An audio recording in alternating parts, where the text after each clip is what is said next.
बहुत बहुत स्वागत है आप सभी का आपके अपने यूट्यूब चैनल बीए करियर में। मैं शिवम शुक्ला आप सभी दोस्तों का हार्दिक स्वागत करता हूं। आज के वीडियो के माध्यम से हम लोग चर्चा करेंगे महासंग्राम रिवीजन क्लास के बारे में। 2024 और 25 की परीक्षाओं के लिए बहुत ही महत्वपूर्ण होगा और जो कानपुर विश्वविद्यालय की परीक्षा कल लगी हुई है उसके लिए बहुत ही ज़्यादा महत्वपूर्ण है ये लेक्चर। तो लगभग 200 से अधिक ऑब्जेक्टिव टाइप के प्रश्नों को मैं बहुत तीव्र गति से समझते हुए आगे बढ़ूंगा।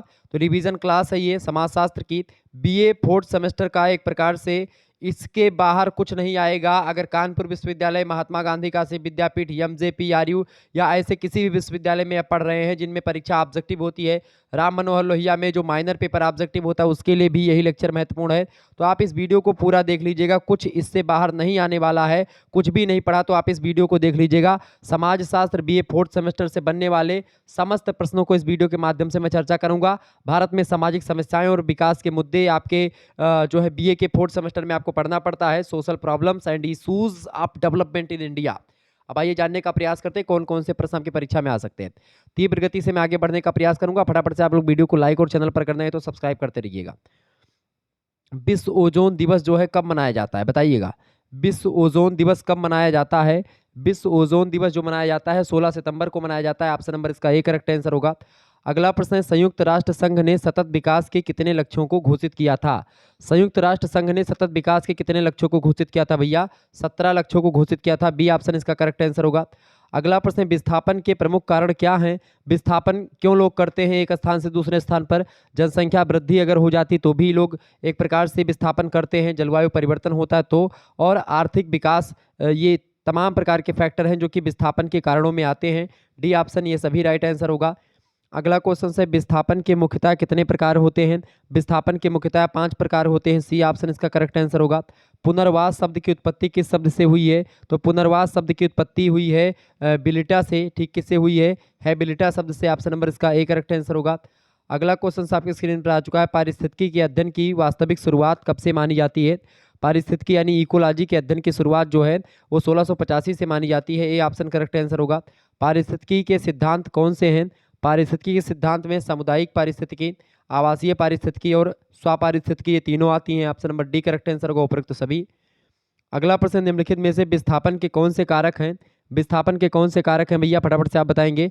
नगरीकरण, युद्ध और प्राकृतिक कारक, ये सब विस्थापन के कारक हैं। ऑप्शन नंबर इसका डी करेक्ट आंसर होगा इनमें से सभी। अगला प्रश्न, सरदार सरोवर बांध किस नदी पर है? सरदार सरो सॉरी सरदार सरोवर बांध जो है किस नदी पर है भैया? नर्मदा नदी पर है। बी ऑप्शन करेक्ट आंसर होगा इसका। पारिस्थितिकी पर्यावरण के संबंध में जीवों का एक अध्ययन है, किसने कहा? पारिस्थितिकी पर्यावरण के संबंध में जीवों का एक अध्ययन है, इसको कहा था वार्मिंग ने। ऑप्शन नंबर इसका बी करेक्ट आंसर होगा। अगला क्वेश्चन है, पारिस्थितिकी मानव और वातावरण की समग्रता का विज्ञान है, यह कथन किसका है? तो पारिस्थितिकी मानव एवं वातावरण की समग्रता का विज्ञान है, यह कथन किसका है बताइएगा। ये कथन किसने कहा था? ओडम ने कहा था। ऑप्शन नंबर इसका सी करेक्ट आंसर होगा। नेक्स्ट क्वेश्चन है, पारिस्थितिकी आकार प्रकारों एवं विभिन्न कारकों के बीच एक संबंध है, यह कथन किसका है? तो पारिस्थितिकी आकार प्रकारों एवं विभिन्न कारकों के बीच एक संबंध है, यह कथन किसका है? यह कथन आर मिश्रा का है। ऑप्शन नंबर इसका डी करेक्ट आंसर होगा। आगे देखेंगे, अगला प्रश्न आपकी स्क्रीन पर आ चुका है। फटाफट से आप लोग वीडियो को लाइक करते रहिएगा, चैनल पर नए हैं तो सब्सक्राइब करते रहिएगा। बताइएगा, लैंगिक असमानता, प्रश्न आपकी स्क्रीन पर आ चुका है। लैंगिक असमानता का के 7 प्रकारों का उल्लेख जो है किसने किया है बताइएगा। फटाफट से आप लोग बताने का प्रयास करेंगे। इसका करेक्ट आंसर क्या हो जाएगा? लैंगिक असमानता के 7 प्रकारों का उल्लेख किसने किया है बताइएगा। तो किसने किया है? अमर्त्य सेन ने, या फिर नीना मतलब कि नीना कपूर ने, या फिर कोलंडा ने, या इनमें जो है माइकल ने, या फिर इनमें से कोई, मतलब किसने किया है? फटाफट से आप बताने का प्रयास करेंगे। तो लैंगिक असमानता के 7 प्रकारों का जो उल्लेख किया है वो अमर्त्य सेन ने किया है। ऑप्शन नंबर इसका सी करेक्ट, मतलब ए करेक्ट आंसर होगा। नेक्स्ट क्वेश्चन है, निम्नलिखित में से कौन सी दशा सामाजिक असमानता को प्रकट करती है? निम्नलिखित में से कौन सी दशा सामाजिक असमानता को प्रकट करती है? तो जन्म, अंतर्विवाह और परंपरागत व्यवसाय, ये सामाजिक असमानता को प्रकट करते हैं। डी ऑप्शन इसका करेक्ट आंसर होगा। विधवा पुनर्विवाह अधिनियम किस वर्ष पारित हुआ था? विधवा पुनर्विवाह अधिनियम किस वर्ष पारित हुआ भैया? तो विधवा पुनर्विवाह अधिनियम जो पारित हुआ है ये 1856 में पारित हुआ है। इसका बी ऑप्शन करेक्ट आंसर होगा। अगला प्रश्न, निम्नलिखित में से अल्पसंख्यक वर्ग कौन है? अल्पसंख्यक वर्ग कौन सा है? देखें, मुसलमान, ईसाई और पारसी, तीनों अल्पसंख्यक में आते हैं। डी ऑप्शन करेक्ट आंसर होगा उपरोक्त सभी। अगला प्रश्न है, भारत में अल्पसंख्यक आयोग का गठन कब हुआ था?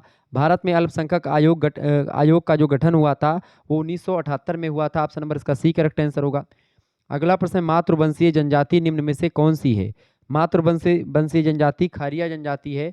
Option number A correct answer होगा, जिसमें माता प्रधान होती है घर की। प्रथम पिछड़ी जाति आयोग के अध्यक्ष कौन थे? प्रथम पिछड़ी जाति आयोग के जो अध्यक्ष थे वो थे Kaka Kalelkar. Option number B correct answer होगा। अगर पूछे द्वितीय पिछड़ा वर्ग आयोग के अध्यक्ष कौन थे तो आप बताएंगे बीपी मंडल। नेक्स्ट क्वेश्चन से, जाति का निर्धारण होता है, जाति का निर्धारण होता है किससे भैया? जन्म से होता है। बी ऑप्शन करेक्ट आंसर होगा। हरिजन शब्द का प्रयोग सर्वप्रथम किसने किया था? हरिजन शब्द का प्रयोग महात्मा गांधी जी ने किया था। किसके लिए? दलितों के लिए हरिजन नामक शब्द का प्रयोग किया था। हर माने भगवान, जन माने आदमी, भगवान के आदमी। ठीक है, हनुमान जी को हरिजन कहा जाता था, चूंकि सीता जी ने क्या कहा?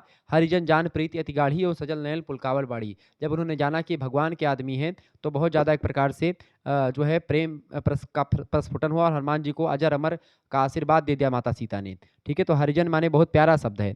तो हरिजन शब्द का प्रयोग सर्वप्रथम किसने किया? महात्मा गांधी जी ने किया। सी ऑप्शन करेक्ट आंसर होगा। लोकसभा में अनुसूचित जातियों के लिए कितने स्थान सुरक्षित हैं? तो लोकसभा में अनुसूचित जातियों के लिए 40 स्थान सुरक्षित हैं। Option number B correct answer होगा। अगला प्रश्न है, हट्टन ने जे एच हट्टन ने दलित जातियों को किस नाम से संबोधित किया? तो जे एच हट्टन ने दलित जातियों को अछूत कहा था। Option number B correct answer होगा। भारत में राष्ट्रीय महिला आयोग का गठन कब हुआ? भारत में राष्ट्रीय महिला आयोग का गठन जो हुआ था कब हुआ था भैया? फटाफट से आप बताएंगे। भारत में राष्ट्रीय महिला आयोग का गठन हुआ था 1992 में। ऑप्शन नंबर इसका डी करेक्ट आंसर हो जाएगा। आगे देखिएगा, अगला क्वेश्चन आपकी स्क्रीन पर आ चुका है, फटाफट से आप लोग देखने का प्रयास करेंगे। बहुत ही महत्वपूर्ण प्रश्न है ये सब आपकी परीक्षा के लिए। चलें जानने का प्रयास करते हैं। ये प्रश्न है, संपूर्ण भारत में मद्य निषेध किसने लागू किया? संपूर्ण भारत में मद्य निषेध किसने लागू किया? बहुत ही जबरदस्त क्वेश्चन है। ऐसे ही प्रश्न परीक्षा में आपसे पूछे जाते रहते हैं। बताइए, संपूर्ण भारत की बात हो रही है, संपूर्ण भारत में मद्य निषेध किसने लागू किया था? तो मोरारजी देसाई की सरकार ने, मोरारजी देसाई ने लागू किया था। सी ऑप्शन करेक्ट आंसर होगा। मद्यपान होता है गुटखा बीड़ी शराब और दारू वारू जो पीते हैं वही सब, उसको रोकना। अगला प्रश्न, निम्नलिखित में से कौन सी दशा समस्या के रूप में मद्यपान से सबसे अधिक संबंधित है? इनमें से तो सबसे अधिक संबंधित स्वास्थ्य पर प्रतिकूल प्रभाव पड़ता है मद्यपान का। अगर आप नशा करते हैं किसी प्रकार का तो आपके स्वास्थ्य को खतरा है उससे। ये ऑप्शन करेक्ट आंसर होगा। अगला प्रश्न, निम्नलिखित में से कौन सा नशीला पदार्थ स्वास्थ्य के लिए सबसे अधिक हानिकारक है? कौन सा नशीला पदार्थ स्वास्थ्य के लिए सबसे अधिक हानिकारक है भैया? तो स्मैक जो होता है सबसे ज़्यादा हानिकारक है इनमें से। ऑप्शन नंबर इसका सी करेक्ट आंसर होगा। अगला प्रश्न है, शराब की असामान्य और बहुत मतलब जो है बहुरी आदत ही मद्यपान है, मतलब कि जो बहुत ज़्यादा आदत होती है। तो शराब की असामान्य और बहुरी आदत ही मद्यपान है, यह कथन कहा था इलियट और मैरिल ने। ऑप्शन नंबर इसका बी करेक्ट आंसर होगा। आत्महत्या समाज के लिए दबाव या प्रभाव का परिणाम है। तो बताएं, आत्महत्या समाज के दबाव या प्रभाव का परिणाम है, ये नकारात्मक दबाव का। Option number B correct answer होगा। अधिकांशतः आतंकी घटनाओं का उद्देश्य होता है, तो अधिकांशतः आतंकी घटनाओं का उद्देश्य होता है राजनैतिक। Option number B correct answer होगा। अगला प्रश्न, यदि कोई वृद्ध अपने बच्चों द्वारा अपमानित और शोषित होने के कारण से आत्महत्या करता है तब ऐसी आत्महत्या को निम्नलिखित में से कौन सी आत्महत्या कहा जाएगा? तो ये आत्महत्या अहंगवादी आत्महत्या बोली जाएगी। ये ऑप्शन करेक्ट आंसर होगा। अगला प्रश्न, दी सुसाइड पुस्तक के लेखक कौन है? दी सुसाइड पुस्तक को लिखा इमाइल दुर्खीम ने। कई बार परीक्षा में प्रश्न आया हुआ है, रट लीजिएगा इसको। अगला प्रश्न, बाबा रामदेव के आंदोलन का क्या उद्देश्य था? बाबा रामदेव के आंदोलन का उद्देश्य क्या था भैया? उनका उद्देश्य था काला धन वापस लाओ। ऑप्शन नंबर इसका बी करेक्ट आंसर होगा। अगला प्रश्न आपकी स्क्रीन पर आ चुका, फटाफट से आप लोग देखने का प्रयास करेंगे। बहुत ही महत्वपूर्ण प्रश्न है ये सब। देखिए, किसने कहा है कि अस्तित्व में रहें अब तक के समाज का इतिहास वर्ग संघर्ष का इतिहास रहा है? तो अब तक के जो है समाज का जो इतिहास रहा है ये वर्ग संघर्ष का इतिहास रहा है। ये किसने कहा है? तो अब तक का जो समाज का इतिहास रहा है वर्ग संघर्ष का इतिहास रहा है, इसको किसने कहा है? इसको मार्क्स और एंजल्स ने कहा है। किसने कहा है? कार्ल मार्क्स और एंजल्स बड़े अच्छे साथी थे दोनों। ठीक है, तो इन्हीं दोनों ने कहा है इस कथन को कि अब तक के जो समाज का इतिहास है ये वर्ग संघर्ष का इतिहास रहा है। ये बात आप ध्यान रखेंगे कि किसने कहा? एंजल्स और मार्क्स ने। ऑप्शन नंबर बी में दिए हैं एंजल्स और मार्क्स, करेक्ट आंसर हो जाएगा। अगला क्वेश्चन आपकी स्क्रीन पर आ चुका है, संधारणीय विकास की अवधारणा प्रस्तावित की गई। संधारणीय विकास की अवधारणा प्रस्तावित की गई कब भाई? फटाफट से आप लोग बताने का प्रयास करेंगे। संधारणीय विकास की जो अवधारणा प्रस्तावित की गई यानी सतत विकास की अवधारणा, वो कब की गई थी? 1987 में करी गई थी ब्रंटलैंड कमीशन के द्वारा। ठीक है, तो इसमें ऑप्शन नंबर 1987 दिया है, बिल्कुल correct answer. Option number A correct answer हो जाएगा इसका। ठीक है, इसमें से ए ऑप्शन करेक्ट आंसर हो जाएगा इसका। तो ए जिन छात्रों ने ए लगाया होगा उनको नंबर मिल जाएगा। ठीक है, तो इसका ए ऑप्शन करेक्ट आंसर था। फटाफट से ए लगा दो भाई। चलिए ए ऑप्शन इसका करेक्ट आंसर हो गया आपका। क्लियर। आगे देखिएगा ए ऑप्शन 1987 ब्रंटलैंड कमीशन। अगला प्रश्न, आधुनिकीकरण शब्द किसकी प्रक्रिया का प्रतीक है? बताइए, आधुनिकीकरण जो शब्द है ये किसकी प्रक्रिया का प्रतिरूप है? फटाफट से आप लोग बताने का प्रयास करेंगे, इसका करेक्ट आंसर क्या हो जाएगा। बढ़िया प्रश्न है परीक्षा की दृष्टि से आपके, बताने का प्रयास करेंगे भैया, करेक्ट आंसर क्या हो जाएगा। आधुनिकीकरण शब्द किसकी प्रक्रिया का प्रतीक है? तो परिवर्तन की प्रक्रिया का प्रतीक है। Option number B correct answer होगा। इकोनॉमी एंड सोसाइटी पुस्तक किसने लिखी है? इकोनॉमी एंड सोसाइटी पुस्तक को लिखा है मैक्स वेबर ने। Option number B correct answer होगा। जर्मन आइडियोलॉजी पुस्तक किसने लिखी है? जर्मन आइडियोलॉजी पुस्तक को लिखा है कार्ल मार्क्स ने। Option number A correct answer होगा। Crisis of Nationalism and Socialism पुस्तक के लेखक कौन है? तो एजी फ्रैंक इस पुस्तक को लिखते हैं। इसका प्रकाशन 1982 में होता है, 1982 में। आगे देखते हैं, अगला प्रश्न है, निम्न में से कौन आर्थिक समृद्धि का सामाजिक सांस्कृतिक अवरोध नहीं है? बताइएगा, निम्न में से कौन आर्थिक समृद्धि का सामाजिक सांस्कृतिक अवरोध नहीं है? फटाफट से आप बताने का प्रयास करेंगे। तो कौन अवरोध नहीं है भैया, बताइएगा। आर्थिक समृद्धि का सामाजिक सांस्कृतिक अवरोध इनमें से नहीं है, राजनीतिक अस्थिरता नहीं है। बी ऑप्शन इसका करेक्ट आंसर होगा। अगला प्रश्न, संयुक्त राष्ट्र संघ ने विश्व के देशों को विकसित तथा विकासशील दो वर्गों में विभाजित किया है? बताइएगा। तो संयुक्त राष्ट्र संघ ने विश्व के देशों को विकसित तथा विकासशील दो वर्गों में विभाजित किया है, जो है प्रति व्यक्ति आय के आधार पर और राष्ट्रीय आय के आधार पर, इन दोनों के आधार पर, ए और बी दोनों। इसका सी ऑप्शन करेक्ट आंसर होगा। अगला प्रश्न, भारत का विकास पथ आधारित है। भारत का विकास पथ जो है ये निजी और राज्य उद्यम पर आधारित है। ऑप्शन नंबर इसका सी करेक्ट आंसर हो जाएगा। आगे देखिएगा, अगला प्रश्न आपकी स्क्रीन पर आ चुका है, फटाफट से आप लोग देखने का प्रयास करेंगे। इंपॉर्टेंट क्वेश्चंस है परीक्षा की दृष्टि से आपके। चलें बताने का प्रयास करेंगे। किस समाजशास्त्री ने कहा था, किस समाजशास्त्री ने कहा था भैया कि जो है शराब पीने की असामान्य तथा बुरी आदत ही मद्यपान है? बताइएगा। तो ये किसने कहा था? अभी भी इसको मैंने समझाया था। इसको कहा था इलियट और मेरिल ने। ठीक है, इलियट और मेरिल सी ऑप्शन में आपके दिए गए हैं, करेक्ट आंसर हो जाएगा इलियट और मेरिल। ठीक है, ये मैंने आपको बताया था बुरी आदत। ठीक है, वहाँ पर तो शराब पीने की असामान्य तथा बुरी आदत ही मद्यपान है। ये प्रश्न कई बार परीक्षा में आया हुआ है। इसको किसने कहा था? इलियट और मेरिल ने कहा था। ठीक है, इलियट और मेरिल ने इस कथन को कहा था। ओके, ये बात आप ध्यान रखेंगे, किसने कहा है? इलियट और मेरिल ने कहा है। तो इसका राइट आंसर हो जाएगा। कहीं कहीं पर एचपी फेयरचाइल्ड का नाम भी आता है, ये बात आप ध्यान रखेंगे। आगे देखेंगे, अगला प्रश्न है, भाई भतीजावाद, पक्षपात और सत्ता शक्ति का दुरुपयोग सभी किसके उदाहरण हैं? बताइएगा, फटाफट से आप बताने का प्रयास करेंगे। इसका करेक्ट आंसर क्या हो जाएगा भैया, बताइएगा। भाई भतीजावाद, पक्षपात और सत्ता शक्ति का दुरुपयोग सभी किसके उदाहरण हैं? तो ये सब भ्रष्टाचार के उदाहरण हैं, ए ऑप्शन करेक्ट आंसर होगा। अगला प्रश्न है, भारत में the narcotic Drugs and psychotropic subject मतलब कि सबस्टेंसेज अधिनियम कब से लागू हुआ? तो 1985 से लागू हुआ है, ए ऑप्शन करेक्ट आंसर होगा। निम्नलिखित में से किसने यह कहा कि अधिकतर शक्तिशाली अमेरिकी व्यापारिक उद्यमों में कुछ वस्तुतः आदतन अपराधी थे? ये एक प्रकार से एच सदरलैंड ने कहा था, बी ऑप्शन करेक्ट आंसर होगा। यह कथन किसका है कि अपराध सामान्य व्यवहार है? अपराध सामान्य व्यवहार है, ये इमाइल दुर्खीम का कथन है। Option number D correct answer हो जाएगा। अगला प्रश्न है, परिवीक्षा और पैरोल किस प्रकार का दंड है? तो ये निवारक दंड है। ऑप्शन नंबर इसका ए करेक्ट आंसर होगा। Social deviance in India, social deviance in India नामक पुस्तक के लेखक कौन है? सुशील चंद्रा ने इस पुस्तक को लिखा है, ये ऑप्शन करेक्ट आंसर हो जाएगा। आगे बढ़ते हैं, अगला प्रश्न आपकी स्क्रीन पर आ चुका है, बहुत ही महत्वपूर्ण प्रश्न है। ऐसे ही प्रश्न परीक्षा में आपके आते रहते हैं, तो आप इन प्रश्नों को तैयार कर लीजिएगा। प्रश्न आपकी स्क्रीन पर आ चुका है, महालवाड़ी भूधारण प्रणाली, बताइएगा। महालवाड़ी भूधारण प्रणाली किस वर्ष लागू हुई? तो ये लागू हुई थी भैया 1833 में। ऑप्शन नंबर इसका ए करेक्ट आंसर होगा। अगला प्रश्न, विश्व गांव की अवधारणा किसने दी थी? विश्व गांव की अवधारणा या वैश्विक गांव की अवधारणा जो मैक्लूहन ने दी थी। ठीक है, मैक्लूहाल। ऑप्शन नंबर इसका ए करेक्ट आंसर हो जाएगा। अगला प्रश्न, मुर्गी एवं अंडा उत्पादन के क्षेत्र में कौन सी क्रांति प्रचलित थी? मुर्गी और अंडा उत्पादन के क्षेत्र में जो क्रांति है वो है रजत क्रांति। Option number B correct answer होगा। अगला क्वेश्चन आपकी स्क्रीन पर आ चुका है, किस पंचवर्षीय योजना में गैर कृषि के रोजगार के 5 करोड़ नए अवसरों के सृजन का लक्ष्य रखा गया था? तो 12वीं पंचवर्षीय योजना में, सा ऑप्शन इसका करेक्ट आंसर हो जाएगा। ओके, अच्छा, जवाहर ग्राम समृद्धि योजना 1999 से आरंभ हुई है। अगला प्रश्न है भूदान आंदोलन से कौन संबंधित है? भूदान आंदोलन से विनोबा भावे रिलेटेड हैं, बी ऑप्शन करेक्ट आंसर होगा। भूमि सुधार कानूनों का संविधान की किस अनुसूची में उल्लेख है? तो भूमि सुधार कानूनों का संविधान की किस अनुसूची में उल्लेख है? 9वीं अनुसूची में, सी ऑप्शन करेक्ट आंसर होगा। अगला प्रश्न है थॉमस मुनरो ने किस वर्ष रैयतवाड़ी प्रथा को लागू किया था? तो टॉमस मुनरो ने जो है 1792 में रैयतवाड़ी जो व्यवस्था है भूमि सुधार की वो लागू की थी। ठीक है, 1792। राइट आंसर क्या हो जाएगा? डी ऑप्शन इसका। नेक्स्ट क्वेश्चन से बंगाल में जमींदारी प्रथा कब प्रारंभ हुई थी? बंगाल में जमींदारी प्रथा की अगर बात करें तो वो 1780 से ही प्रारंभ हो गई। सी ऑप्शन इसका करेक्ट आंसर होगा। अगला प्रश्न है ओजोन परत के नुकसान हेतु कौन सा जिम्मेदार है, कौन सा देश जिम्मेदार है? तो इनमें से जो अमेरिका है ज़्यादा जिम्मेदार है, ए ऑप्शन करेक्ट आंसर होगा।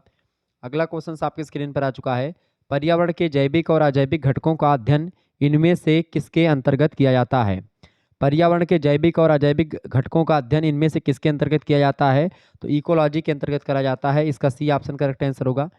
अगला प्रश्न इकोलॉजी यानी पारिस्थितिकी शब्द का सर्वप्रथम प्रयोग 1866 में किया गया, किसने किया था? अर्नेस्ट हैकल ने किया था। ऑप्शन नंबर इसका बी करेक्ट आंसर होगा। आगे बढ़ते हैं, अगला प्रश्न बाल अपराधी एक निर्धारित आयु से कम का वह व्यक्ति होता है जो अपराध के विरुद्ध कार्य करने का दोषी है और जिसका दुर्व्यवहार कानून को तोड़ना है। ये कथन किसका है? फटाफट से आप लोग बताने का प्रयास करेंगे। बहुत ही महत्वपूर्ण प्रश्न है आपकी परीक्षा के लिए, ऐसे ही प्रश्न आपकी परीक्षा में पूछे जाते हैं, ये बात आप ध्यान रखेंगे। बताइए इसका राइट आंसर क्या हो जाएगा? बताएं। बाल अपराधी एक निर्धारित आयु से कम वह व्यक्ति है जो समाज के विरुद्ध कार्य करने का दोषी है और जिसका दुर्व्यवहार कानून को तोड़ता है। यह कथन जो है कहा था किसने? न्यूमियर ने। ऑप्शन नंबर इसका सी करेक्ट आंसर होगा। अगला प्रश्न निम्नलिखित में से कौन वसनहीन अपराध मतलब वसनहीन अवधारणा से संबंधित है? वसनहीन मतलब होता है श्वेत वसन अपराध, तो ये इससे संबंधित है डी टाफ्ट महोदय। ऑप्शन नंबर इसका डी करेक्ट आंसर होगा।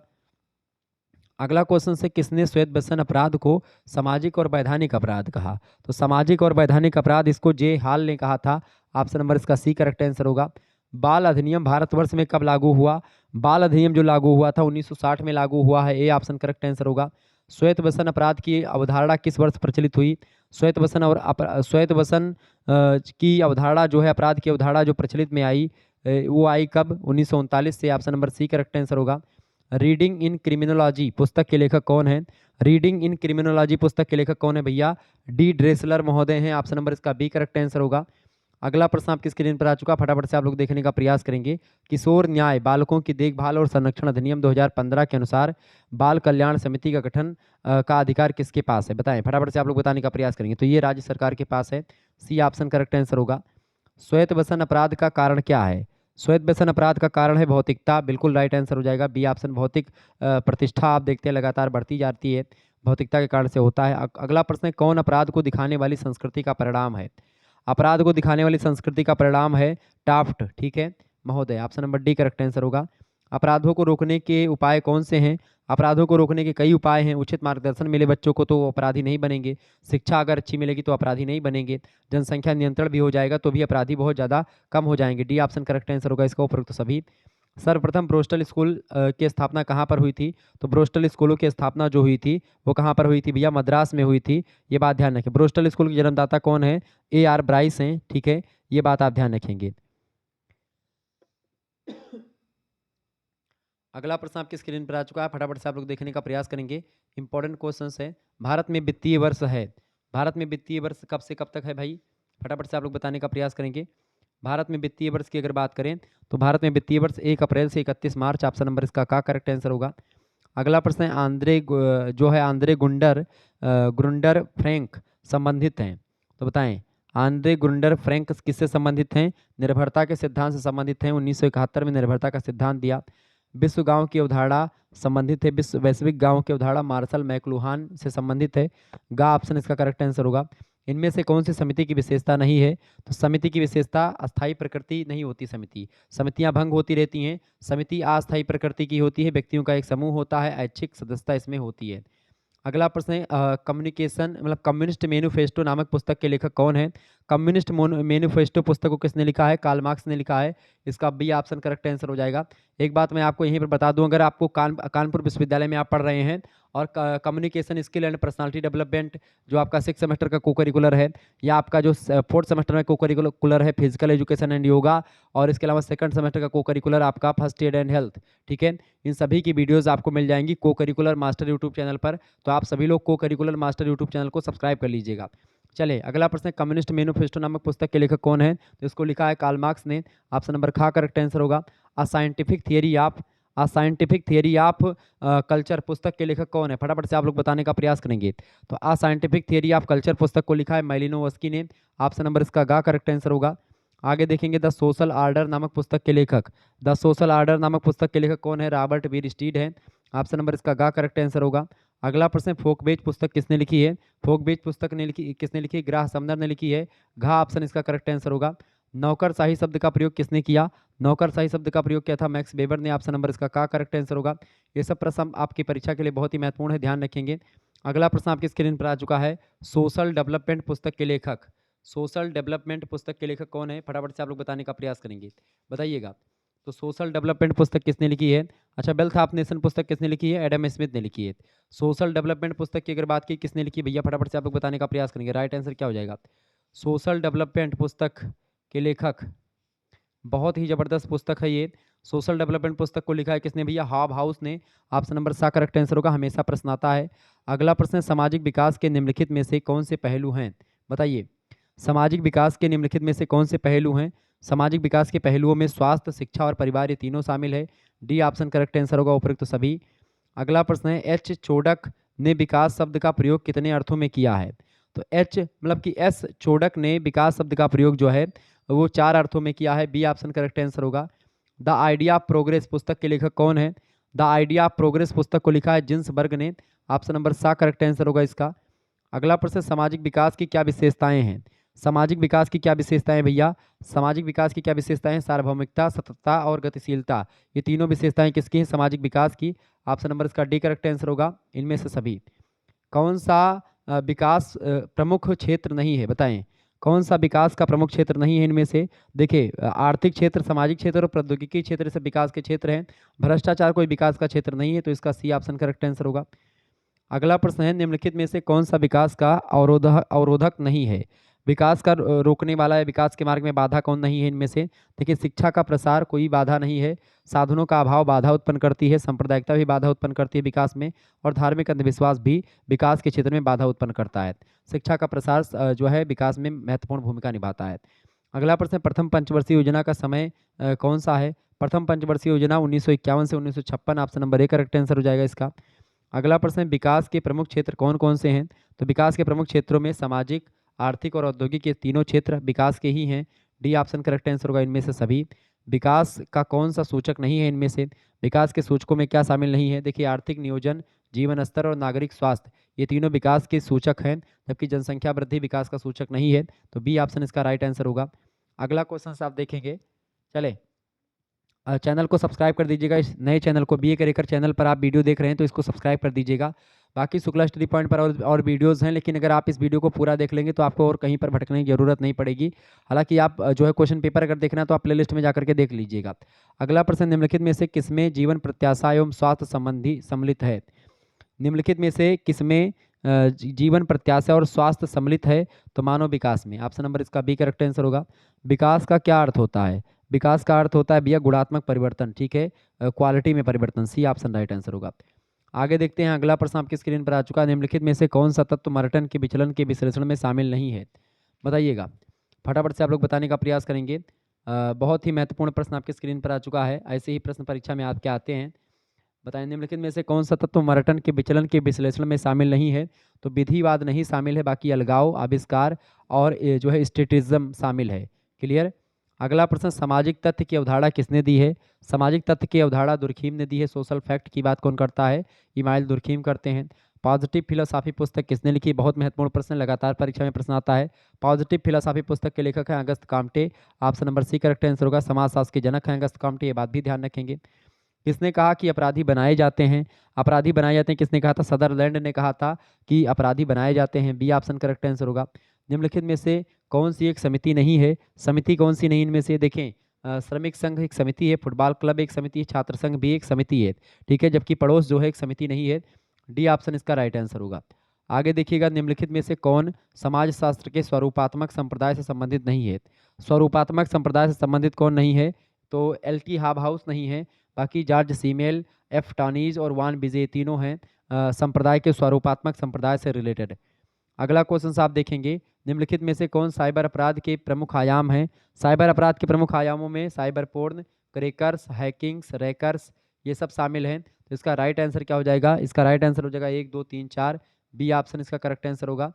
आगे देखिएगा, अगला प्रश्न आपकी स्क्रीन पर आ चुका है, फटाफट से आप देखेंगे। भारत में प्रथम विधवा विवाह किस संस्था के द्वारा संपन्न कराया गया था? बताइए।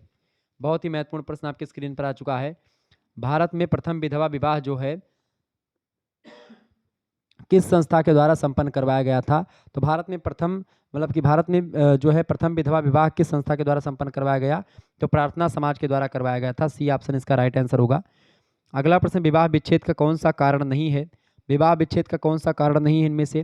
देखिए, विवाह विच्छेद का कारण दहेज होता है, यानी कि दहेज के कारण से लोग एक प्रकार से विवाह विच्छेद कर लेते हैं, तलाक वलाक हो जाता है। अवैध संबंध से भी हो जाता है, अगर आपका चक्कर चल रहा है किसी से विवाह के बाद में भी, तो भी एक प्रकार से विवाह विच्छेद हो जाता है। आयु में अगर अंतर है, लड़का लड़की में डिफरेंस, एज ग्रुप बहुत ज़्यादा है, तो भी दिक्कत हो जाती है, ठीक है। पारिवारिक प्रथा से एक प्रकार से विवाह विच्छेद नहीं होता, तो ये कोई कारण नहीं, डी ऑप्शन। अगला प्रश्न है, divorce in India, divorce in Indian society पुस्तक किसने लिखी है? डाइवोर्स इन इंडियन सोसाइटी पुस्तक को लिखा है जे.एन. चौधरी ने। ऑप्शन नंबर इसका करेक्ट आंसर हो जाएगा ए ऑप्शन। अगला क्वेश्चन आप देखेंगे, अंतःपीढ़ी शब्द का अर्थ किससे संबंधित है? अंतःपीढ़ी शब्द का अर्थ किससे संबंधित है? आयु से संबंधित है अंतःपीढ़ी जो है। अंतःपीढ़ी बेसिकली जो होता है अपने ही पीढ़ी के अंतर्गत जब एक प्रकार से संघर्ष होता है तो उसको अंतःपीढ़ी संघर्ष कहते हैं। अंतरपीढ़ी संघर्ष जब दो पीढ़ियों के बीच में संघर्ष होता है तो उसको बोलते हैं अंतरपीढ़ी संघर्ष। वरिष्ठ नागरिक यानी सीनियर सिटीजन कौन है इनमें से? 60 वर्ष से 60 वर्ष के व्यक्ति सीनियर सिटीजन है, या 65 वर्ष से के व्यक्ति, या 60 वर्ष से अधिक के व्यक्ति, या 65 वर्ष से अधिक के व्यक्ति? तो 60 वर्ष से अधिक के व्यक्ति जो है सीनियर सिटीजन में आते हैं। इसका सी ऑप्शन करेक्ट आंसर होगा। अगला प्रश्न, किस तिथि को वृद्धजनों का अंतर्राष्ट्रीय दिवस के रूप में मनाया जाता है? किस तिथि को वृद्धजनों का अंतर्राष्ट्रीय दिवस के रूप में मनाया जाता है? तो 5 अक्टूबर को, 5 अक्टूबर को, बी ऑप्शन इसका करेक्ट आंसर होगा। दहेज निरोधक अधिनियम कब पारित हुआ? वैसे तो 1961 में पारित हुआ दहेज निरोधक अधिनियम। इसमें कुल कितनी धाराएं हैं दहेज निरोधक अधिनियम में? तो इसमें कितनी धाराएं भैया? 10 धाराएं हैं। डी ऑप्शन इसका राइट आंसर हो जाएगा। अच्छा, एक पुस्तक है द फैमिली, पुस्तक के लेखक कौन है? द फैमिली पुस्तक को लिखा है गुडे महोदय ने। Marriage and family in India पुस्तक किसने लिखी है? Doctor KM. कपाड़िया ने इस पुस्तक को लिखा है। ये बात ध्यान रखिएगा, परीक्षा में प्रश्न पूछा गया था 2022 और 23 दोनों में। अगला प्रश्न, वृद्धजनों की प्रमुख आवश्यकता कौन सी है? वृद्धजनों की प्रमुख आवश्यकता कौन सी है भैया? भावात्मक लगाव, आर्थिक सुरक्षा, स्वास्थ्य सुरक्षा, ये तीनों वृद्धजनों की प्रमुख आवश्यकता है। Option number D correct answer होगा, उपयुक्त तो सभी। हिंदू विवाह अधिनियम किस पर लागू नहीं होता? बताइए, हिंदू विवाह अधिनियम किस पर लागू नहीं होता है? फटाफट से आप बताएंगे, बताइएगा। हिंदू विवाह अधिनियम जो है किस पर लागू नहीं होता है? तो जैन पर लागू होता है, बौद्ध पर भी लागू होता है, सिखों पर भी लागू होता है, क्योंकि बौद्ध, जैन और सिख ये सब हिंदू ही हैं, एक प्रकार से हिंदुओं में ही शामिल है, मतलब हिंदू के ही अंतर्गत आते हैं। तो हिंदू विवाह अधिनियम इन तीनों पर लागू होता है, जबकि अनुसूचित जनजातियों पर यानी शेड्यूल्ड ट्राइब्स पर नहीं लागू होता है। डी ऑप्शन राइट आंसर होगा। विवाह विच्छेद की स्वीकृति निम्न में से किस पर आधारित है? बताएं, विवाह विच्छेद की स्वीकृति निम्न में से किस पर आधारित है? तो किस पर आधारित है भैया? सामाजिक समानता पर आधारित है। ए ऑप्शन करेक्ट आंसर होगा। अगला प्रश्न, हिंसा या हिंसा की धमकी ही संघर्ष का प्रमुख तत्व है, यह कथन किसका है? तो बताइए, हिंसा या हिंसा की धमकी ही संघर्ष का प्रमुख तत्व है, यह कथन किसका है? तो यह कथन गिलिन और गिलिन का है। बी ऑप्शन करेक्ट आंसर होगा। अगला प्रश्न, संघर्ष जानबूझकर किया जाने वाला एक प्रयास है जो दूसरे व्यक्तियों की इच्छाओं को दबाता है, यह कथन किसका है? तो यह कथन जो है A.W. ग्रीन का है। इसका सी ऑप्शन राइट आंसर हो जाएगा। आगे बढ़ते हैं अगले प्रश्न की ओर। अगला प्रश्न आपकी स्क्रीन पर आ चुका है, फटाफट से आप लोग देखने का प्रयास करेंगे। बहुत ही महत्वपूर्ण प्रश्न है। देखें, परितंत्र की अवधारणा किसने प्रतिपादित करी? बताइएगा, फटाफट से आप लोग बताने का प्रयास करेंगे। परितंत्र की अवधारणा किसने प्रतिपादित करी? बहुत तीव्र गति से मैं चल रहा हूँ और आपको बता दूं ये 200 से अधिक प्रश्न मैंने इसमें रखे हैं, ठीक है, आप गिन डालिएगा इसको। परितंत्र की अवधारणा किससे मतलब किसने प्रतिपादित की? बताइएगा, परितंत्र की अवधारणा, परितंत्र की अवधारणा किसने प्रतिपादित की? स्पेंसर, बफन, या हमबोल्ट, या फिर एजी टांसले? करेक्ट आंसर इसका क्या हो जाएगा? फटाफट से आप लोग बताने का प्रयास करेंगे इसका राइट आंसर क्या होने वाला है। बताइए बताइए इसका करेक्ट आंसर क्या हो जाएगा भैया। सभी लोग बताने का प्रयास करेंगे इसका करेक्ट आंसर क्या हो जाएगा। बहुत ही बढ़िया प्रश्न है परीक्षा की दृष्टि से आपके। प्रश्न क्या पूछा गया है, परितंत्र की अवधारणा। तो परितंत्र की अवधारणा की अगर बात करें तो किसने दिया है इसको, परितंत्र की अवधारणा की अगर बात करें तो परितंत्र की अवधारणा जो है इसको किसने दिया है। बिल्कुल राइट आंसर आपका है एजी टांसले, राइट आंसर है घा ऑप्शन। अगला प्रश्न, सतत विकास शब्द का सर्वप्रथम प्रयोग कब किया गया। सतत विकास शब्द का सर्वप्रथम प्रयोग किया गया था 1987 के ब्रंटलैंड कमीशन में, घा ऑप्शन करेक्ट आंसर होगा। प्रथम पृथ्वी सम्मेलन कहाँ पर संपन्न हुआ था। प्रथम पृथ्वी सम्मेलन संपन्न हुआ था रियो डी जेनेरियो में, घा ऑप्शन इसका राइट आंसर हो जाएगा। अगला क्वेश्चन आप देखेंगे, अगला प्रश्न, विश्व पर्यावरण दिवस और पृथ्वी दिवस कब मनाया गया। तो विश्व पर्यावरण दिवस जो है 22 अप्रैल को 22 अप्रैल को मनाया जाता है पृथ्वी दिवस के रूप में। पृथ्वी दिवस कब मनाया जाता है, 22 अप्रैल को मनाते हैं, ठीक है। और विश्व पर्यावरण दिवस मनाते हैं 5 जून को, ठीक है। तो इसका खा ऑप्शन करेक्ट आंसर हो जाएगा 22 अप्रैल 5 जून को। अगला क्वेश्चन आपकी स्क्रीन पर आ चुका है, ग्लोबल वार्मिंग के लिए कौन सी गैस मुख्य रूप से उत्तरदायी है।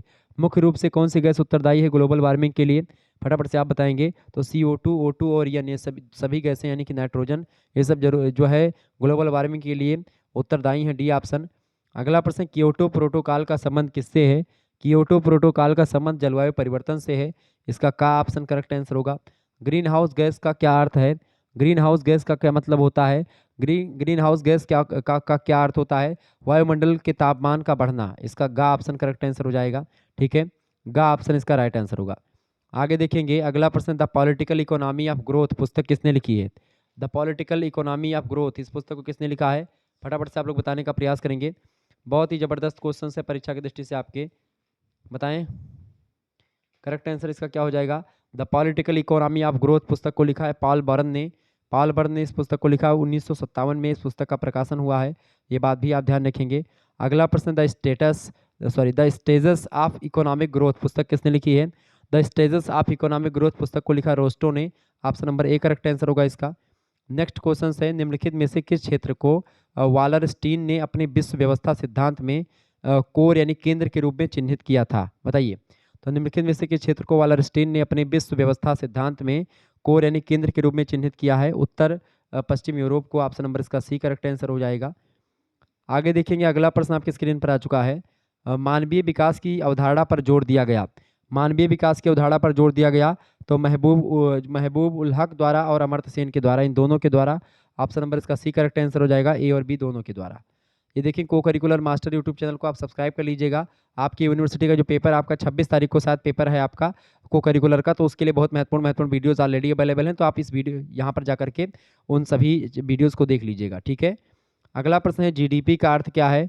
जीडीपी का क्या अर्थ है भैया, सकल घरेलू उत्पाद, जीडीपी का फुल फॉर्म होता है grass domestic product, A option right answer होगा। संधारणीय विकास के लक्षण को प्राप्त करने की रूपरेखा बनाई गई थी, तो बताइए संधारणीय विकास के लक्षण को प्राप्त करने की जो रूपरेखा बनाई गई थी वो किस में बनाई गई थी। वैसे शुरुआत जो होती है इसकी वो ब्रंटलैंड आयोग से ही हो जाती है 1987 में, ठीक है। लेकिन इसको बाद में आकर के 1900 जो मतलब संधारणीय विकास पर 2002 में वर्ल्ड समिट में ये भी एक प्रकार से हुआ था, तो डी ऑप्शन इसका राइट आंसर होगा। अगला प्रश्न, सरल समाजों में श्रम विभाजन सरल प्रकृति का होता है, बिल्कुल बी ऑप्शन इसका करेक्ट आंसर होगा। आगे देखिएगा अगला प्रश्न आपकी स्क्रीन पर आ चुका है, फटाफट से आप लोग देखने का प्रयास करेंगे।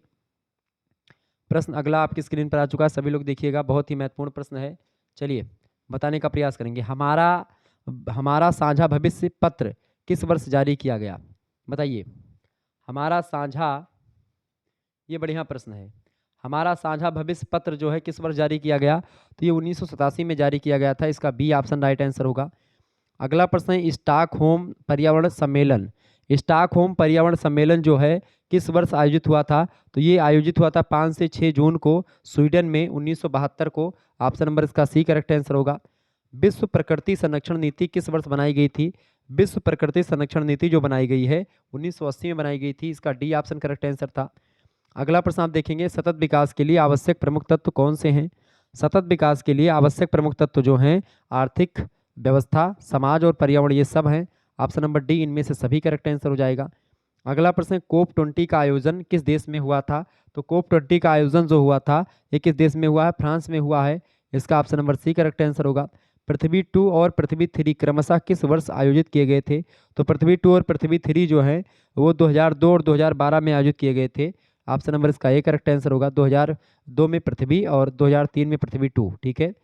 अगला क्वेश्चन से गैर परंपरागत ऊर्जा के कौन से स्रोत हैं? गैर परंपरागत ऊर्जा के स्रोत में आपका सौर ऊर्जा, पवन ऊर्जा, ज्वारीय ऊर्जा, तीनों ऊर्जाएं शामिल हैं। डी ऑप्शन इनमें से सभी ऊर्जा। अगला प्रश्न, ग्लोबल वार्मिंग पर प्रथम विश्व सम्मेलन किस वर्ष हुआ था? बताइएगा। ग्लोबल वार्मिंग पर प्रथम विश्व सम्मेलन किस वर्ष हुआ था? तो ग्लोबल वार्मिंग पर प्रथम विश्व सम्मेलन जो हुआ था वो 1979 में हुआ था। 1979 यहाँ पर कर लें, 97 गलत है, 1979। ठीक है, 1979, 1979 में। ऑप्शन नंबर डी लगा देंगे करेक्ट आंसर। अगला प्रश्न, ग्लोबल वार्मिंग पर प्रथम विश्व सम्मेलन कहाँ पर हुआ था? ग्लोबल वार्मिंग पर प्रथम विश्व सम्मेलन जो हुआ था वो कहाँ पर हुआ था? जिनेवा में हुआ था 1979 में। जिनेवा 1979 12 से 23 फरवरी के बीच में हुआ था जिनेवा में। जापान को काट करके जिनेवा यहाँ पर लिख लेंगे। ठीक है, जिनेवा में। अगला प्रश्न है, कौन 19 सम्मेलन कहाँ पर हुआ था? बताएं। 19 सम्मेलन कहाँ पर हुआ था? बताएं। तो वर्षा में हुआ था। इसका ए ऑप्शन करेक्ट आंसर होगा। अगला प्रश्न, हमारा साझा भविष्य किस आयोग के द्वारा जारी किया गया था? हमारा साझा भविष्य जो पत्र है ये किस आयोग के द्वारा जारी किया गया था? तो ये ब्रंटलैंड कमीशन के द्वारा जारी किया गया था। 1987 से संबंधित है ब्रंटलैंड कमीशन। अगला प्रश्न, सतत विकास का मूल आधार क्या है? सतत माने होता है सस्टेनेबल और विकास माने होता है डेवलपमेंट। तो सतत विकास का मूल आधार जो होता है वो सभी का विकास होता है। ऑप्शन नंबर इसका सा करेक्ट आंसर हो जाएगा। ठीक है, सभी का विकास, लेकिन पर्यावरणीय संरक्षण को भी एक प्रकार से ध्यान में रख करके विकास इसका मतलब होता है। अगला प्रश्न, हिंदी का विकास शब्द अंग्रेजी के डेवलपमेंट से बना है। यह शब्द डेवलपमेंट किस भाषा से बना हुआ है? तो डेवलपमेंट शब्द जो है किस भाषा से बना हुआ है? फटाफट से आप लोग बताने का प्रयास करेंगे। बहुत ही महत्वपूर्ण प्रश्न आपकी स्क्रीन पर आ चुका है। चले बताने का प्रयास करेंगे। प्रश्न क्या पूछा गया है आपसे? प्रश्न पूछा गया भैया कि जो हिंदी का जो विकास शब्द है वो अंग्रेजी के डेवलपमेंट से बना हुआ है, और अंग्रेजी का जो डेवलपमेंट शब्द है ये किससे बना हुआ है? तो डेवलपमेंट शब्द जो बना हुआ है फ्रेंच भाषा का शब्द है, ये फ्रेंच से बना है। डी ऑप्शन इसका करेक्ट आंसर होगा। अगला क्वेश्चन से आप देखेंगे, निम्नलिखित में से किसका सामाजिक परिवर्तन का सिद्धांत आर्थिक निर्धारणवादी था? बताइए, फटाफट से आप लोग बताने का प्रयास करेंगे इसका करेक्ट आंसर क्या होगा। निम्नलिखित में से किसका सामाजिक परिवर्तन का सिद्धांत आर्थिक निर्धारणवादी था? आर्थिक निर्धारणवादी सिद्धांत इनमें से किसका था? अगस्त काम्ट का, इमाइल दुर्खीम का, या पीए यानी कि पीए सोरोकिन का, या फिर किसका? कार्ल मार्क्स का। तो सामाजिक परिवर्तन का सिद्धांत आर्थिक निर्धारणवादी जो था, आर्थिक निर्धारणवादी ये था कार्ल मार्क्स का। D option. कार्ल मार्क्स ने वर्ग संघर्ष की विचारधारा दी है। अतिरिक्त मूल्य का सिद्धांत भी दिया कार्ल मार्क्स ने। अगस्त काम्ट समाजशास्त्र के जनक हैं। इमाइल दुर्खीम आत्महत्या के सिद्धांत को दिया, सोशल फैक्ट की अवधारणा दी। ये बात आप ध्यान रखेंगे। हाब हाउस ने सामाजिक विकास के कितने आयाम बताए? हाब हाउस ने सामाजिक विकास के कितने आयाम बताए हैं? तो 4 आयाम बताए हैं हाब हाउस ने। ऑप्शन नंबर इसका सा करेक्ट आंसर होगा। अगला क्वेश्चन है, हाब हाउस ने सामाजिक विकास के कौन से आयाम बताए हैं? हाब हाउस ने सामाजिक विकास के कौन से आयाम बताए हैं? तो स्वतंत्रता, आपसी सहयोग और मात्रा में वृद्धि। हाब हाउस ने सामाजिक विकास के ये सारे आयाम बताए हैं। डी ऑप्शन होगा इनमें से सभी। अगला प्रश्न है, डेवलपमेंट शब्द की उत्पत्ति किस भाषा से हुई है? डेवलपमेंट शब्द की उत्पत्ति वैसे तो फ्रेंच भाषा के शब्द से हुई है, और फ्रेंच भाषा का शब्द है डेवलपर। डेवलपर शब्द जो है ऑप्शन नंबर इसका जो बी में दिया है, डेवलपर यानी कि DEVELOPER, ये होता है, इससे बना हुआ है, ये फ्रेंच भाषा का शब्द है। इससे बना डेवलपमेंट, और डेवलपमेंट से बना आपका विकास। ठीक है। अगला प्रश्न, विकास शब्द की उत्पत्ति किस वर्ष मानी जाती है? तो विकास शब्द की उत्पत्ति 1755 में मानी जाती है। C option. अगला प्रश्न, भारतीय समाज निम्नलिखित में से किसके अंतर्गत आता है? भारतीय समाज किसके अंतर्गत आता है भैया? तो विकसित या विकासशील, अविकसित या अल्प विकसित। तो भारतीय समाज बेसिकली इस समय जो है वो विकसित की कैटेगरी में पहुंच चुका है, लेकिन इससे पिछले वर्ष आप देखें विकासशील ही था। तो इसका विकसित अब लगा सकते हैं, करेक्ट आंसर आता है तो विकसित लगा सकते हैं, ये ऑप्शन।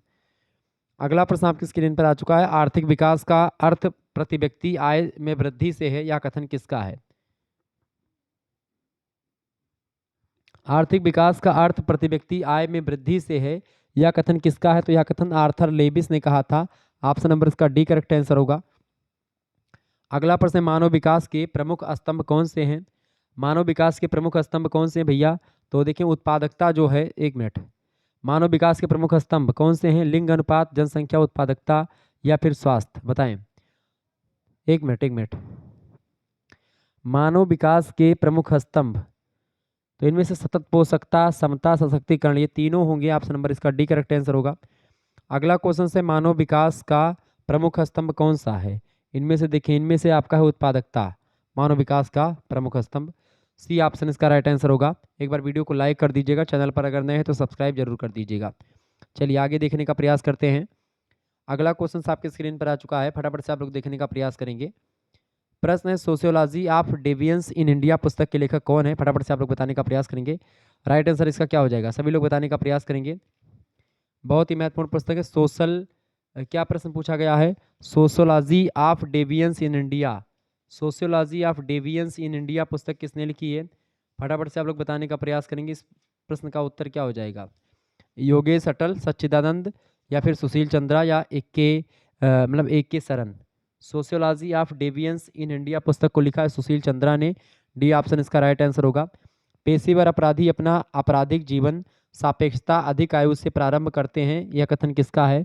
यह कथन किसका है भैया? क्वीने महोदय का है। सी ऑप्शन इसका राइट आंसर हो जाएगा। अगला क्वेश्चन है, ऑपरेशन ब्लू स्टार कहाँ चलाया गया था? तो ऑपरेशन ब्लू स्टार जो चलाया गया था वो कहाँ पर चलाया गया था भैया? ऑपरेशन ब्लू स्टार जो चलाया गया था, ठीक है, कहाँ पर चलाया गया था ऑपरेशन ब्लू स्टार? बताइए। ऑपरेशन ब्लू स्टार जो चलाया गया था ये पंजाब में चलाया गया था। इसका डी ऑप्शन राइट आंसर हो जाएगा। ठीक है, पंजाब में चलाया गया था ऑपरेशन ब्लू स्टार। 3 से 8 जून के बीच में 1984 में चलाया गया था स्वर्ण मंदिर में। आगे देखेंगे, अगला प्रश्न आपकी स्क्रीन पर आ चुका है। उल्फा का संबंध किस देश से है, मतलब किस राज्य से है? तो उल्फा जो है इसका फुल फॉर्म होता है United Liberation Front of Assam. ULFA का संबंध है, आतंकवादी संगठन है उल्फा। इसका संबंध जो है असम से है। ऑप्शन नंबर इसका बी करेक्ट आंसर होगा। भारत में कौन सा राज्य आतंकवाद की समस्या से ज़्यादा प्रभावित है? भारत में आतंकवाद से प्रभावित जो राज्य है इनमें से वो कश्मीर है। कश्मीर में आए दिनों पत्थरबाजी वगैरह होती रहती थी। धारा 370 खत्म हुई, ये बड़ा काम था एक प्रकार से मोदी सरकार का। सबसे बड़ा काम मेरे हिसाब से तो जम्मू कश्मीर में 370 को हटाना, ये सबसे बड़ा काम मोदी सरकार का मैं मानता हूँ। ठीक है, क्योंकि ये एक प्रकार से लगता था कि पूरा ये कभी होगा ही नहीं, मतलब ये ऐसा लग रहा था। लेकिन इतना दिमाग और मतलब कुछ ऐसे सलाहकार हैं मतलब भाजपा में, ये मैं मानता हूँ कि भाई उनका कुछ कहना ही नहीं, मतलब वो दिमाग बहुत बड़े हैं। लेकिन क्या होता है कि कुछ लोग उनको दिमाग नहीं दे पाते कि भाई बच्चों के लिए कुछ किया जाए। नौकरियों को लेकर के उनका दिमाग नहीं काम करता, जो भी हैं सलाहकार लोग उनके। हालांकि सलाह देनी चाहिए नौकरियों के लिए बच्चों के, ताकि एक प्रकार से बच्चे आगे बढ़ सके। और बच्चे जो पढ़ रहे हैं, मेहनत कर रहे हैं, नौकरी मिल ही नहीं रही तो क्या करेंगे? अगला प्रश्न है, ऑपरेशन ब्लू स्टार किस वर्ष चलाया गया? ऑपरेशन ब्लू स्टार किस वर्ष चलाया गया था? तो ऑपरेशन ब्लू स्टार 1984 में चलाया गया था। Option number A correct answer होगा। 3 से 8 जून तक चला था। ठीक है, ये बात आप ध्यान रखेंगे। और ऑपरेशन ब्लू स्टार में जो जनरल सिंह किंडरा वाले थे, इसको मार दिया गया था। ठीक है, आगे देखेंगे, यही था सरगना इसका। अगला प्रश्न, निम्नलिखित में से किस तिथि को अमेरिका में सबसे बड़ी आतंकवादी घटना घटित हुई थी? बताइए। निम्नलिखित में से किस तिथि को अमेरिका में सबसे बड़ी आतंकवादी घटना घटित हुई थी? तो 11 सितंबर को घटित हुई थी। और कब घटित हुई थी? तो 2001 में। 2001 में 11 सितंबर को अमेरिका में सबसे बड़ी घटना आतंकवादी घटित हुई थी। बी ऑप्शन इसका करेक्ट आंसर होगा। पोटा पोटा की फुल फॉर्म क्या है? पोटा की फुल फॉर्म क्या है? प्रिवेंशन ऑफ टेररिज्म एक्ट इसका फुल फॉर्म है। Prevention of terrorism act, A option correct answer हो जाएगा इसका। आगे देखेंगे, अगला प्रश्न, आतंकवादी घटना की कौन सी विशेषता है? आतंकवादी घटना की विशेषता कौन सी है? निरंतरता, नियमितता, नाटकीय या नियोजन? तो आतंकवादी घटना की विशेषता है नियोजन। ऑप्शन नंबर इसका सा करेक्ट आंसर होगा। अगला क्वेश्चन आपकी स्क्रीन पर आ चुका है, जिहाद किस प्रकार का आतंकवाद है? तो जिहाद जो होता है धार्मिक आतंकवाद होता है। ठीक है, ऑप्शन नंबर इसका दा करेक्ट आंसर होगा। आगे देखेंगे, अगला प्रश्न, निम्नलिखित में से कौन सा राज्य नक्सलवाद से सर्वाधिक प्रभावित है? निम्नलिखित में से कौन सा राज्य नक्सलवाद से सर्वाधिक प्रभावित है? नक्सलवाद से सर्वाधिक प्रभावित राज्य जो है इनमें से, वैसे तो सर्वाधिक प्रभावित होता है छत्तीसगढ़। नक्सलवादी एक प्रकार से छत्तीसगढ़ में सबसे ज़्यादा एक प्रकार से टक्कर मचा करके रखे हैं। नक्सलवाद एक प्रकार से नक्सलवाड़ी गांव से शुरू हुआ नक्सलवाद शब्द का प्रयोग। ठीक है, क्लियर। अच्छा, एक प्रश्न बताएं, डेंजरस ड्रग एक्ट कब पारित हुआ था? डेंजरस ड्रग एक्ट 1930 में पारित हुआ था। ये भी प्रश्न आपके 10 सुसाइड पुस्तक किसने लिखी है? तो इमाइल दुर्खीम ने लिखी है। इस पुस्तक का आप ध्यान रखिएगा, परीक्षा में प्रश्न पूछा जाता रहता है। तो जो है जो नक्सलवाद से संबंधित मतलब सर्वाधिक प्रभावित राज्य है इनमें से छत्तीसगढ़ है, और छत्तीसगढ़ के बाद में मध्य प्रदेश। ठीक है, सी ऑप्शन इसका करेक्ट आंसर हो जाएगा। आगे देखेंगे, दलितों का मसीहा कौन है? दलितों का मसीहा इनमें से कौन है?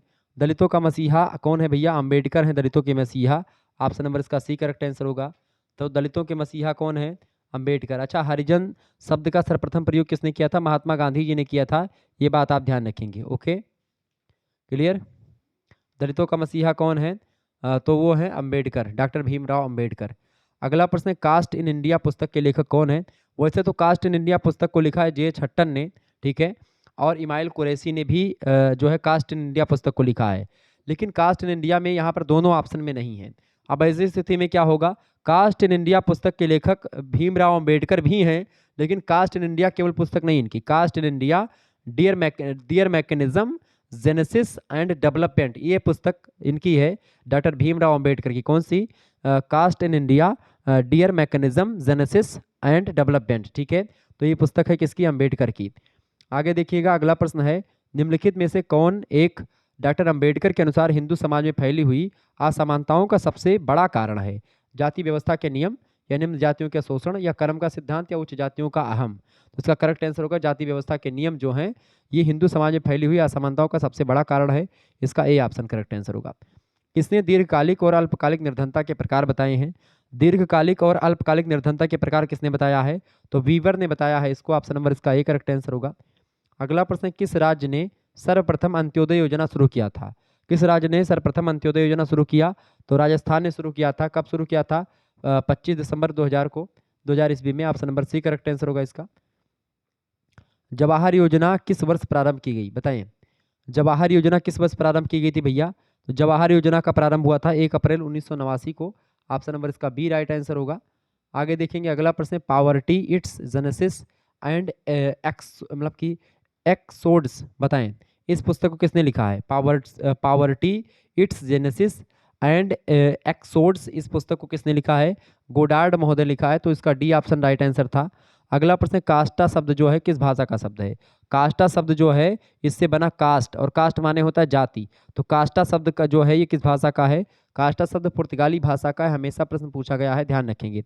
तो कास्टा से बना कास्ट, कास्ट से बना जाति। ठीक है, क्लास जो शब्द है, ठीक है, ये पुस्तक कास्ट जो है मतलब जो क्लास है, क्लास माने होता है वर्ग, और कास्ट माने होता है जाति, और एक प्रकार से रेस माने होता है प्रजाति। ठीक है, ये बात ध्यान रखेंगे। अगला प्रश्न है, the untouchable who are they पुस्तक किसने लिखी है? The untouchable who are they, इस पुस्तक को लिखा है किसने? डॉक्टर अंबेडकर ने। और इस पुस्तक को मुल्क राज आनंद ने भी लिखा है। हालांकि अंबेडकर की पुस्तक 1948 में प्रकाशित हुई है। ओके, ये बात ध्यान रखेंगे। अगला प्रश्न, स्टेटस एंड माइनॉरिटीज पुस्तक के लेखक कौन है?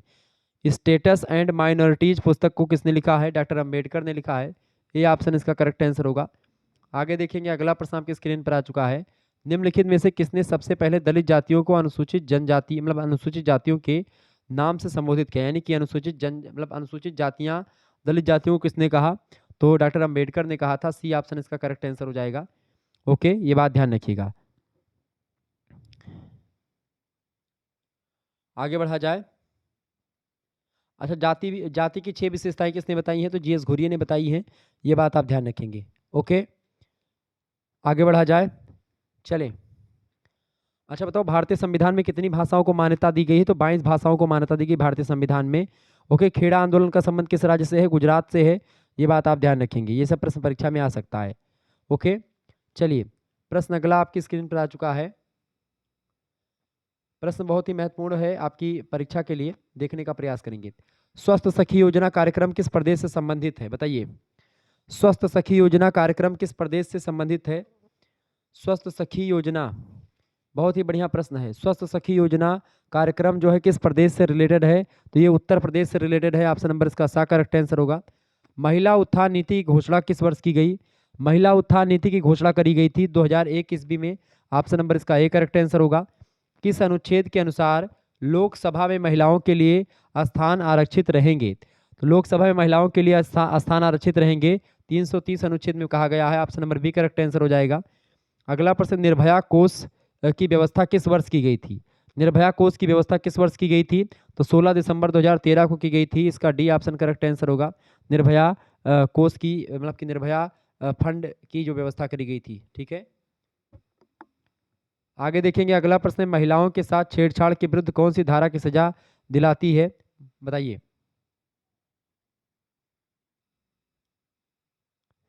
महिलाओं के साथ छेड़छाड़ के विरुद्ध कौन सी धारा सजा दिलाती है?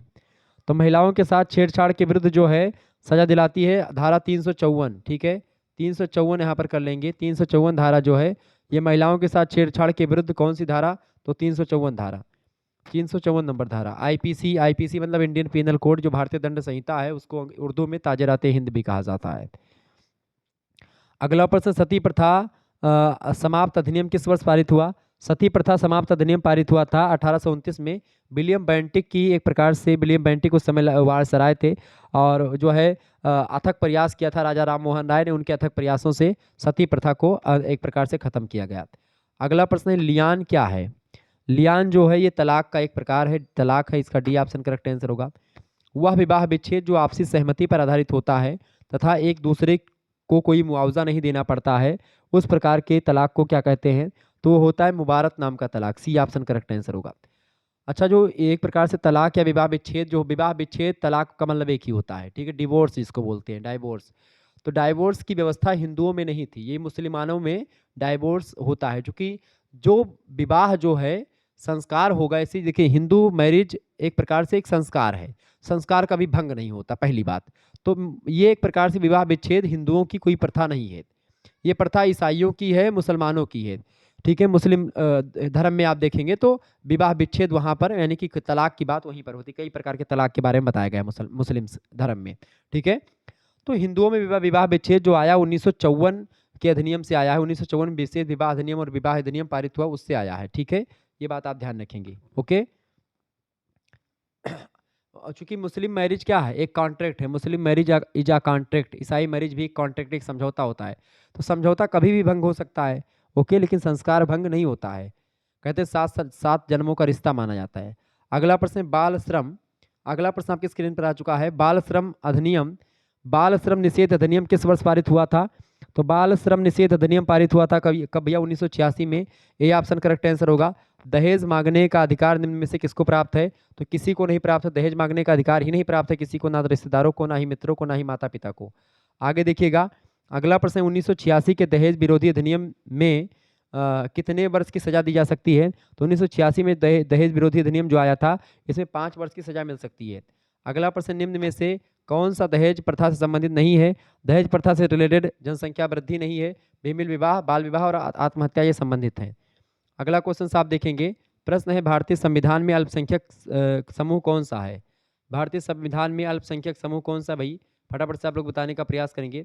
भारतीय संविधान में अल्पसंख्यक समूह, अल्पसंख्यक समूह कौन सा? धार्मिक सुधार पर छोटा होता है, या भाषाई आधार पर छोटा होता है, या फिर उपयुक्त दोनों के आधार पर?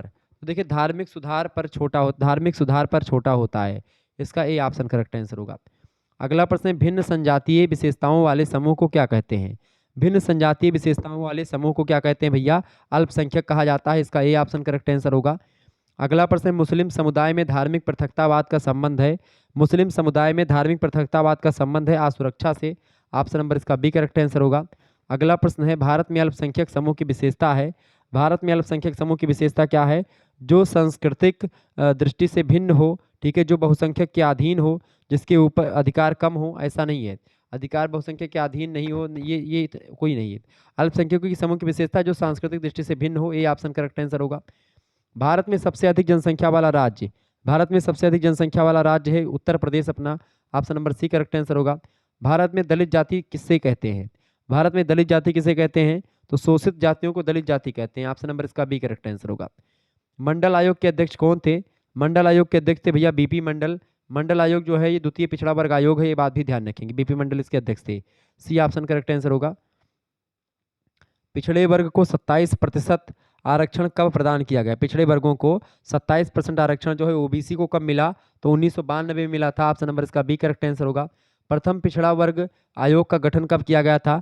प्रथम पिछड़ा वर्ग आयोग का गठन किया गया था 1979 में, सी ऑप्शन करेक्ट आंसर होगा। अन्य पिछड़े वर्ग को आरक्षण कब दिया गया था? अन्य पिछड़े वर्ग को आयोग जो आरक्षण दिया गया था 1992 में मिला है, सी ऑप्शन करेक्ट आंसर होगा। अगला क्वेश्चन आपकी स्क्रीन पर आ चुका है, संविधान के किस अनुच्छेद में अस्पृश्यता के पूर्ण उन्मूलन की व्यवस्था की गई है? तो अनुच्छेद 17 जो है यह अस्पृश्यता का अंत करता है। इसका ऑप्शन नंबर करेक्ट आंसर हो जाएगा सी। ठीक है, आगे देखते हैं। अगला प्रश्न आपकी स्क्रीन पर आ चुका है, फटाफट से आप लोग देखने का प्रयास करेंगे। बहुत ही महत्वपूर्ण प्रश्न है। मादक द्रव्य व्यसन का संबंध निम्नलिखित में से किससे है? मादक द्रव्य व्यसन का संबंध निम्नलिखित में से किससे है भैया, बताइएगा। मादक द्रव्य व्यसन का संबंध निम्नलिखित में से किससे है? तो शरीर से है। ऑप्शन नंबर इसका बी करेक्ट आंसर हो जाएगा। अगला प्रश्न आपकी स्क्रीन पर आ चुका है, उत्तेजक मादक द्रव्य का क्या प्रभाव होता है? उत्तेजक मादक द्रव्य का क्या प्रभाव होता है? अनिद्रा। ठीक है, इससे क्या प्रभाव पड़ता है? अनिद्रा होती है। ठीक है, ऑप्शन नंबर सा करेक्ट है, यानी निद्रा नहीं आती है। उत्तेजक मादक पदार्थ पिएंगे तो आपको नींद नहीं आएगी। अगला प्रश्न है, एलएसडी मादक द्रव्य किसका मिश्रण है? एलएसडी मादक द्रव्य जो होता है इसमें गांजा, अफीम और चरस मिश्रित होती है। बी ऑप्शन करेक्ट आंसर होगा। ये सब लेना बिल्कुल भी नहीं चाहिए, बहुत बेकार चीज़ें हैं। अगला प्रश्न, नारकोटिक ड्रग्स एंड साइकोट्रॉपिक सब सब सब सबसेंटेस एक्ट कब पारित किया गया था? बताएं। Narcotic Drugs and Psychotropic Substances Act जो पारित किया गया वो पारित किया गया था 14 नवंबर 1985 को। ऑप्शन नंबर इसका सा करेक्ट आंसर होगा। आंतरिक संकट का उदाहरण कौन सा है? आंतरिक संकट का उदाहरण है चिंता, मानसिक संघर्ष और मायूसी, ये तीनों। ऑप्शन नंबर डी उपरोक्त सभी। अगला प्रश्न है, कौन सा भ्रष्टाचार की श्रेणी में आता है? भ्रष्टाचार की श्रेणी में कौन आता है? घूस देना, घूस लेना और आयकर की चोरी करना, ये सब भ्रष्टाचार ही है। Option number D correct answer होगा। निम्नलिखित में से किस सिद्धांत की मान्यता है कि परिस्थितियां एवं पर्यावरण मादक द्रव्य व्यसन हेतु प्रेरित करते हैं? बताइएगा। निम्नलिखित में से किस सिद्धांत की मान्यता है कि परिस्थितियां एवं पर्यावरण मादक द्रव्य व्यसन हेतु प्रेरित करते हैं? तनाव सिद्धांत में। ऑप्शन नंबर इसका बी करेक्ट आंसर होगा। एटीएस की फुल फॉर्म क्या है? एटीएस का फुल फॉर्म होता है एंटी टेरर स्क्वाड।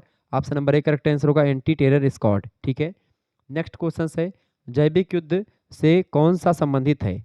जैविक युद्ध से कौन सा संबंधित है? बैक्टीरिया। ठीक है, बैक्टीरिया से जब युद्ध होता है तो जैविक युद्ध है। Option number D correct answer होगा। अंतर्राष्ट्रीय न्यायालय कहाँ पर है?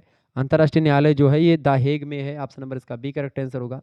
अगला प्रश्न, ऑपरेशन ऑल आउट कब चलाया गया? ऑपरेशन ऑल आउट चलाया गया था कश्मीर के लिए। ऑप्शन नंबर इसका ए करेक्ट आंसर हो जाएगा। अगला प्रश्न आपकी स्क्रीन पर आ चुका, फटाफट से आप लोग देखने का प्रयास करेंगे।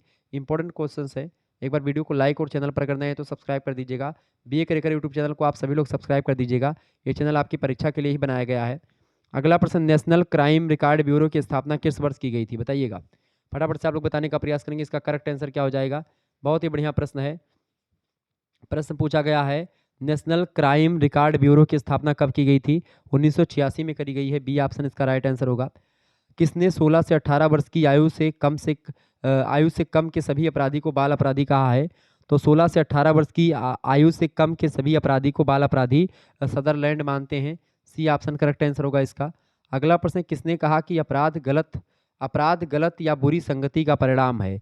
तो अपराध जो है गलत या बुरी संगति का परिणाम है, ये सदरलैंड मानते थे। Option number B correct answer होगा। अगला प्रश्न, बाल अपराधी की आयु निम्नलिखित में से कौन सी है? बाल अपराधी की आयु निम्नलिखित में से कौन सी है? बाल अपराधी की आयु 18 वर्ष से कम होती है। Option number B correct answer होगा। अगला प्रश्न, भारतवर्ष में किस वर्ष बाल न्यायालय स्थापित किया गया? भारत में सर्वप्रथम किस वर्ष बाल न्यायालय स्थापित किया गया था? 1922 में। ऑप्शन नंबर सा करेक्ट आंसर होगा।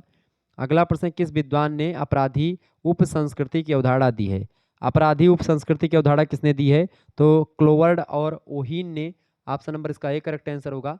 अगला प्रश्न, किस आयु वर्ग के बाल अपराधी कहलाते हैं? बताइए, किस आयु वर्ग के बाल जो होते हैं बाल अपराधी कहलाते हैं? तो 7 से लेकर के 20 वर्ष के जो बच्चे होते हैं वो बाल अपराधी की श्रेणी में आ जाते हैं। ठीक है, 7 वर्ष से लेकर के 20 साल या 21 साल के बच्चे आ जाते हैं। ठीक है, ये बात आप ध्यान रखेंगे। Option number C correct answer होगा। अगला प्रश्न, किसने अपराध का बहुकारकवादी सिद्धांत प्रस्तुत किया है? तो बहुकारकवादी सिद्धांत अपराध का किसने प्रस्तुत किया है? तो एस बर्ट महोदय ने प्रस्तुत किया है। सी ऑप्शन इसका राइट आंसर होगा। अगला प्रश्न आपकी स्क्रीन पर आ चुका है, फटाफट से आप देखेंगे। प्रश्न है, विभिन्न संपर्क या विभेदक का सिद्धांत किसने प्रतिपादित किया? किसने, बताएं।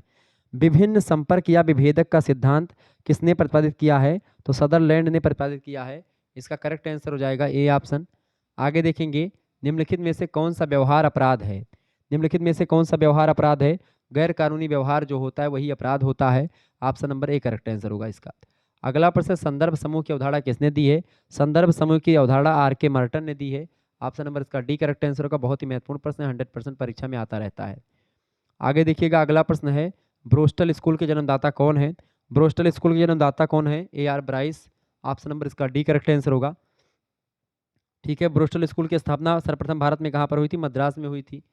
अगला प्रश्न आपकी स्क्रीन पर आ चुका है, किशोर अपराधी किस आयु के वर्ग को मानेंगे आप? किशोर अपराधी, तो किशोर अपराधी आप मानोगे 16 साल से लेकर के जो बच्चे 21 साल के होते हैं उनको आप किशोर अपराधी कह सकते हैं। ठीक है, ऑप्शन नंबर इसका बी करेक्ट आंसर हो जाएगा। ठीक है, आगे देखेंगे। सॉरी। तो इस तरीके से आप लोगों ने लगभग 200 से अधिक प्रश्नों को समझ लिया और मात्र 1 घंटे की क्लास में मैंने 200 से अधिक ऑब्जेक्टिव प्रश्नों को तीव्र गति से आपको और सरल से सरल भाषा में समझाने का प्रयास किया है। तो इसके लिए आप सभी लोगों का एक फर्ज तो बनता है कि वीडियो को लाइक कर दें और चैनल को सब्सक्राइब कर दें। मुझे रात में पता चला कि कानपुर विश्वविद्यालय का पेपर है और मैंने कहा कि बिल्कुल भैया, पूरी रात मैंने मेहनत करी आप लोगों के लिए और आपके लिए मैं लेकर के हाजिर हुआ। ठीक है, तो मुझे कल मतलब कि जो है आज शाम को ही भाई 7-8 बजे पता चला था इस क्लास के बारे में। ठीक है भाई, कि सोशियोलॉजी का पेपर है, तो मैं लेकर के हाजिर हो गया हूँ। ठीक है, तो वीडियो को लाइक कर दीजिए, चैनल पर अगर नए हैं तो सब्सक्राइब कर दीजिएगा। बहुत बहुत धन्यवाद आप सभी का। ठीक है, चलिए वीडियो को लाइक कर दीजिए, चैनल को सब्सक्राइब कर दीजिएगा और को करिकुलर मास्टर यूट्यूब चैनल जो है इसको भी सब्सक्राइब कर दीजिएगा। को करिकुलर मास्टर, चूंकि आपका जो पेपर आपका को करिकुलर का लगा हुआ है उसकी तैयारी के लिए बहुत ही बेहतर एक प्रकार से ये चैनल है। इस पर बहुत ही ज़बरदस्त तरीके से तैयारी होती है, तो आप इस चैनल को सब्सक्राइब कर लीजिएगा। ठीक है, चलिए फिर वीडियो को लाइक कर दीजिएगा, चैनल पर अगर नए हैं तो सब्सक्राइब जरूर कर दीजिएगा। ऐसे ही प्रश्न आपकी परीक्षा में हमेशा एक प्रकार से मैं देता रहता हूँ। हर एक सब्जेक्ट के एक दिन पहले आपकी क्लास होगी। अब कानपुर विश्वविद्यालय का डेट शीट मैंने निकाल ली है और अब आपकी क्लासेस जो है विधिवत तरीके से कानपुर विश्वविद्यालय वालों आपके लिए बेहतर मैं मेहनत करूंगा, तो परेशान नहीं हो आप। ठीक है, बिल्कुल परेशान होने की जरूरत आपको नहीं है। धन्यवाद, मिलते हैं नेक्स्ट वीडियो में। बहुत बहुत धन्यवाद। Good night, I love you. बहुत बहुत धन्यवाद भाई।